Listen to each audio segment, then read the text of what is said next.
Autre poste de dépense très important pour les Français, le carburant. Ce fut l'un des déclencheurs du mouvement des Gilets jaunes. Vous ne le savez peut-être pas, mais il est possible de rouler aujourd'hui avec un carburant qui coûte moins de 70 centimes le litre. On appelle ça le bioéthanol. De quoi s'agit-il exactement? Regardez l'enquête de Thomas Jarion et Hortense Villatte. C'est un carburant encore méconnu. Pourtant, à 72 centimes le litre, le 85, le bioéthanol, a de quoi séduire.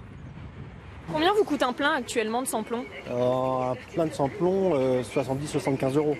Est-ce que vous savez que vous pourriez payer moitié moins cher avec le bioéthanol?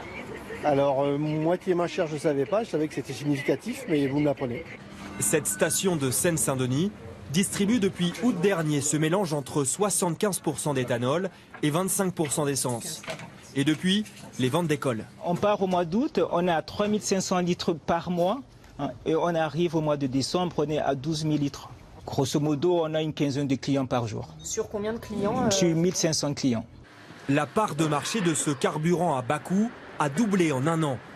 Et ce grâce à ce petit boîtier. Depuis juin dernier, il est homologué par l'État.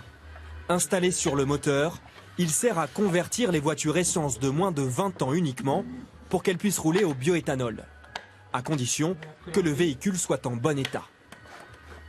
On va contrôler l'état global du véhicule, les niveaux de sécurité, l'entretien du véhicule si tel est respecté.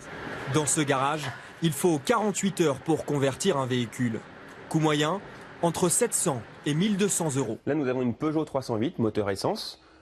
Pour installer le boîtier sur ce véhicule, il faudra compter 1090 euros. Et par la suite, homologuer ce véhicule coûtera 300 euros. Et on sent vraiment la pression de la clientèle qui souhaite poser un boîtier rapidement pour faire des économies rapidement.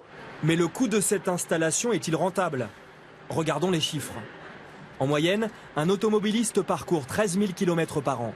S'il roule à l'E85 plutôt qu'au samplon 95, il va économiser 555 euros chaque année. L'économie est telle que certains mettent du bioéthanol dans leur réservoir sans même convertir leur voiture. C'est le cas de cet automobiliste. Ça fait depuis au moins 2015, au moins. J'en mets un peu. C'est un mécanicien qui m'a dit que ça va, que ça peut aller, quoi. Si lui n'a jamais eu de soucis, cette pratique reste risquée et peut endommager le moteur. En cas de casse, l'assurance ne fonctionnera pas. Alors pour permettre à tous de profiter du bioéthanol, 3 régions, dont le Grand Est, ont lancé il y a un mois une aide à la conversion de 250 euros pour 10 000 foyers maximum. Nous sommes le premier producteur d'éthanol en France à partir de la betterave et du blé. Donc nous aidons nos agriculteurs, nous aidons l'industrie locale d'éthanol et en même temps nous rendons service à la planète. Car le 85, selon les producteurs, en plus d'être économique, permettrait de réduire de plus de 50% les émissions de gaz à effet de serre.